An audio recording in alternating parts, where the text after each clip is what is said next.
Well, welcome back to another video. Welcome back to the channel.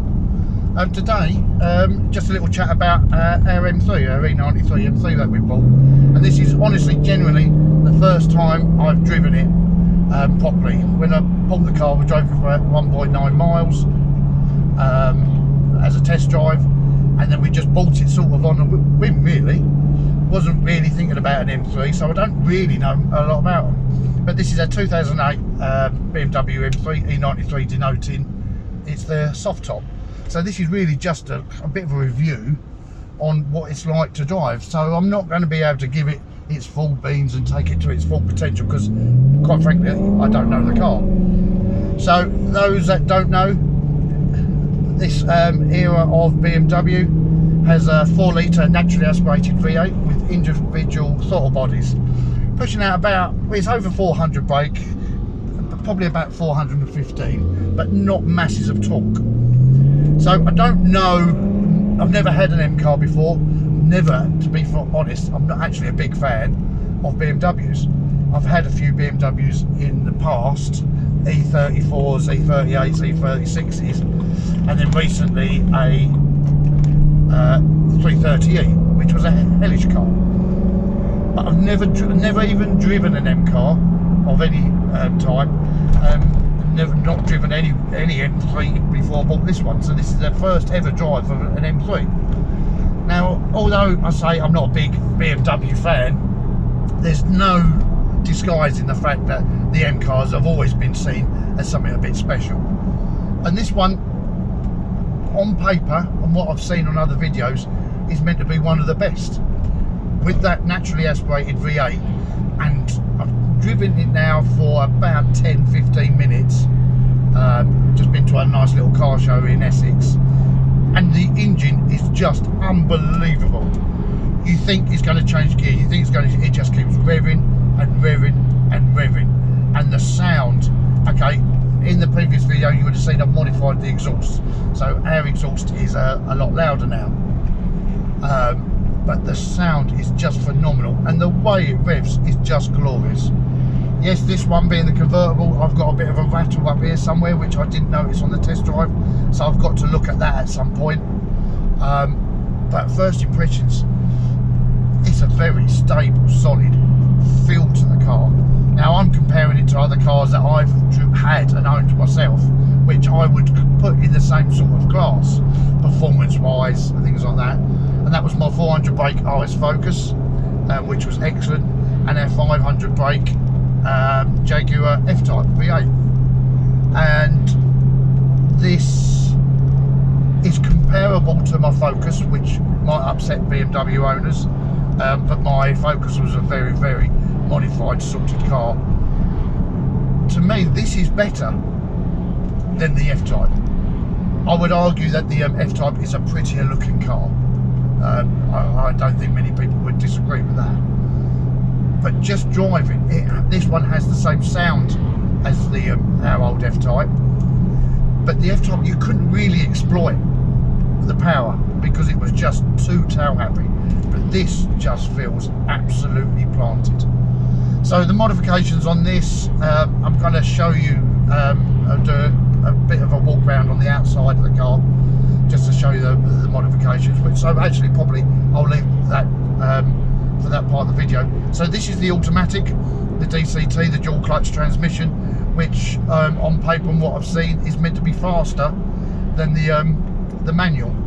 Possibly might have preferred the manual just because I'm a manual sort of geezer really. But so this is just the first drive, and it feels absolutely planted. Now I've got it in one setting on the EDC at the moment, and nothing on the power, and I'm just driving in full auto. And actually, it's you could use this all the time.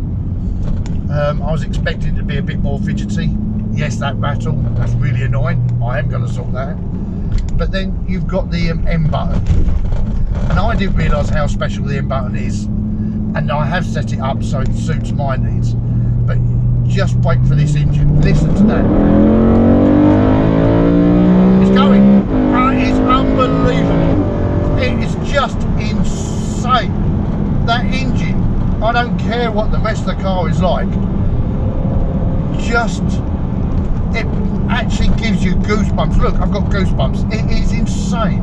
You think to yourself, that's going to change gear. It's going to change gear, and it just keeps revving and revving and revving. And with the 4-pipe modification on that rear exhaust, I've just caught up with other cars now. With that 4-pipe mod on the exhaust now, it just sounds amazing. Let me get around here. And just on some of the twisty bits, what a car. It is so nimble on that front. That front just pulls in. I was a little worried, especially after driving that F-Type, that it was gonna be really step out on that rear, but it doesn't. Let's hang back a bit and let's just hear some of that noise again. It is biblical, absolutely biblical. 6,000, 7,000, oh, bent, unbelievable. Oh, it's a cyclist. I'm sorry if you're a cyclist. I wish you'd not be on the roads when I'm on the roads. And now this bit of road I like to drive on because it's not a particularly fast road, but it's some nice twisty bits. But for this video, I've managed to get behind 4 cyclists and 5 Sunday drivers, which is quite annoying. So I will try and find another stretch of road. But that engine, probably the video, it won't come across just how phenomenal that is. It is. I'm lost for words, and I'm not one normally lost for words. So I think in a second I'll pull over and I'll just show you the outside of the car. Obviously, if you've seen the other videos, you would have seen it, but I'll just go through some of the bits I've been doing to the outside. There's still more to do. I probably could have pulled in there, but first impression, it's better than the F-Type. I'm convinced it's better than the F-Type.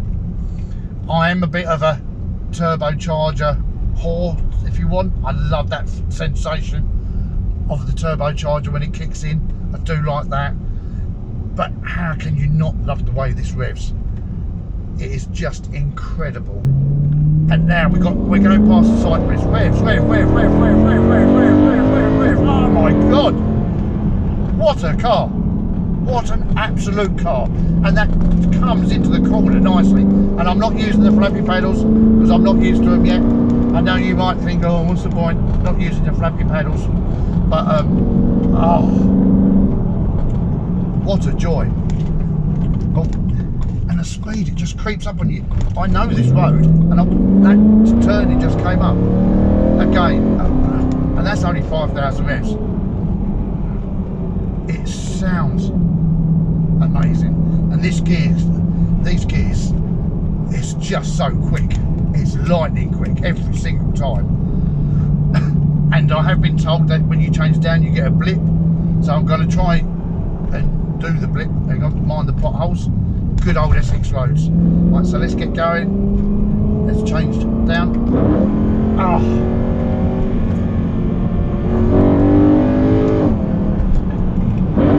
Oh. Right, now I've got to put it back into auto because, as I said, I've not got used to the flappy pedals. As I said, I'm a manual sort of geezer, really. So, put it into that. And another cyclist. Hopefully I found a little quiet spot, although just as we started going, a car comes along. How rude is that? Oh, it's okay, it's a nice little course.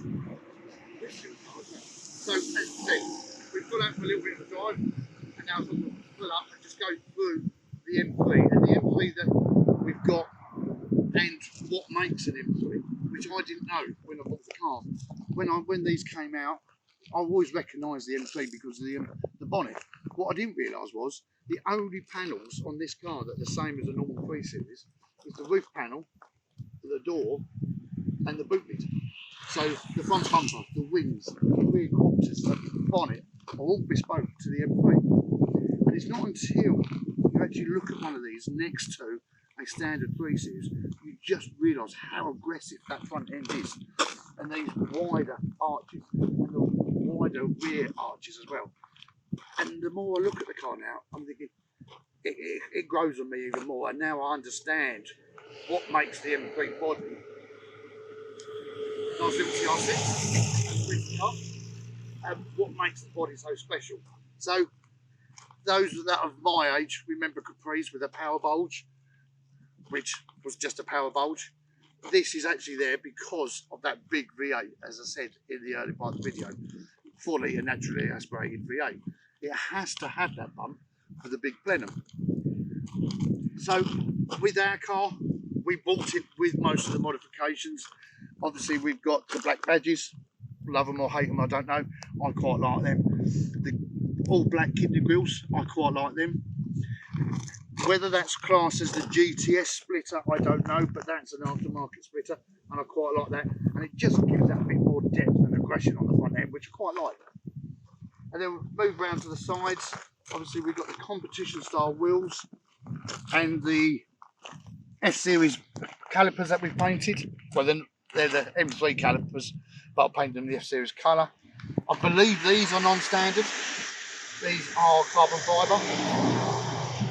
Then we move down, we've got the low line skirts.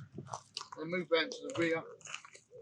We've got the spoiler, and the spoiler, we're going to change the spoiler on this because I want the spoiler to come round more. I don't think it needs to be big. I don't need it to be taller, but I want it to come round there a bit more. And then the carbon fibre diffuser. So that's basically the modifications on this car that we've done. But just look at the front of that. That is so aggressive. And when it sits on the drive, I just can't stop looking at it. And I didn't really, and I do apologise, I didn't realise how special they were. So we'll jump back in before any more cars come along. And then we'll go for the last little bit of drive, and hopefully I've explained something about our M3, and hopefully you've got something out of it. Oh, I don't think I'm ever going to get good miles per gallon out of this. Currently in the last 20 miles I'm averaging 13.5, which to be fair isn't great, but you don't buy one of these to have great fuel consumption. So let's put it back into M, and that just comes alive in M. That's amazing. How does that do that?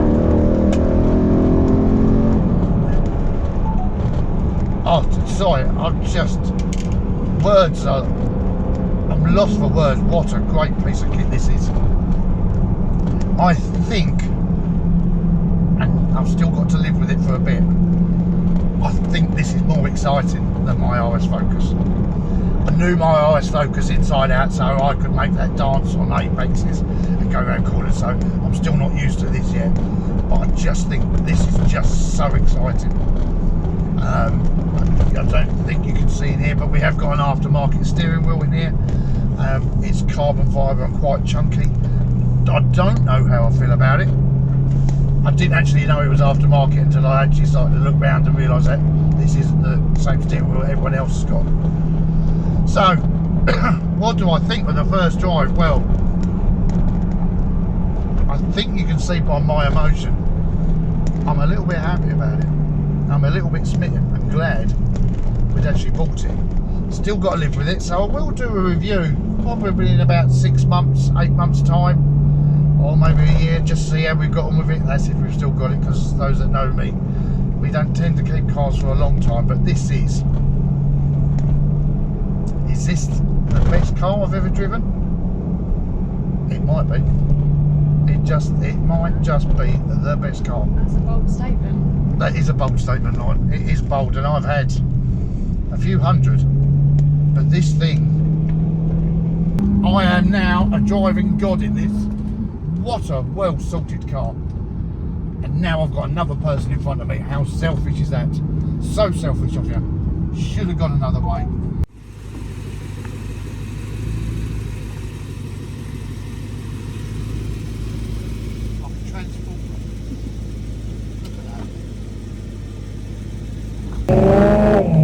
So much louder with that. Put it down. Go on, Lone. Show them what's in front of us now. Welcome to the Essex countryside. Farmers, have a day off. Sunday, relax. Don't go out. So I'm not going to tell you where we are, just in case I get told off. But we are now in a little Essex village with old Victorian buildings. we've got the roof down, and we'll just give it a little blip down the high street. Just don't want to be too antisocial, do we? Not too antisocial. Oh, they love it. Oh, they love that. Everyone turned around and they've all waved at me. Oh, that's not waving. Yeah, no, that's not waving. You ready? Let's have a little listen to this.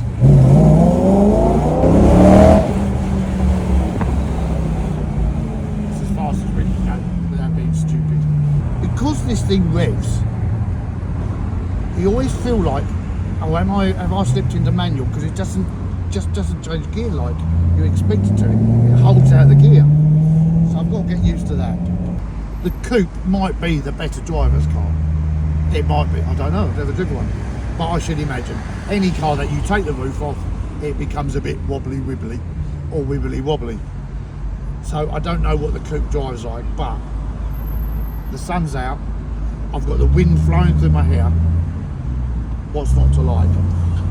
Well, I think I should leave the video there. I don't know how much of this, how you're going to hear with this wind noise, but we're now coming back home. So, as I said, this is the first ever drive of any M car. It's certainly the first drive of this naturally aspirated V8, which is just insane. It is so exciting. So, thank you for watching.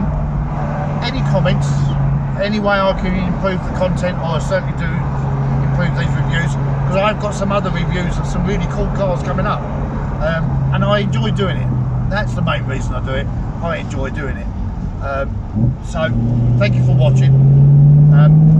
Any comments, give us a thumbs up, give us a thumbs up, and I'll see you on another video. See you later.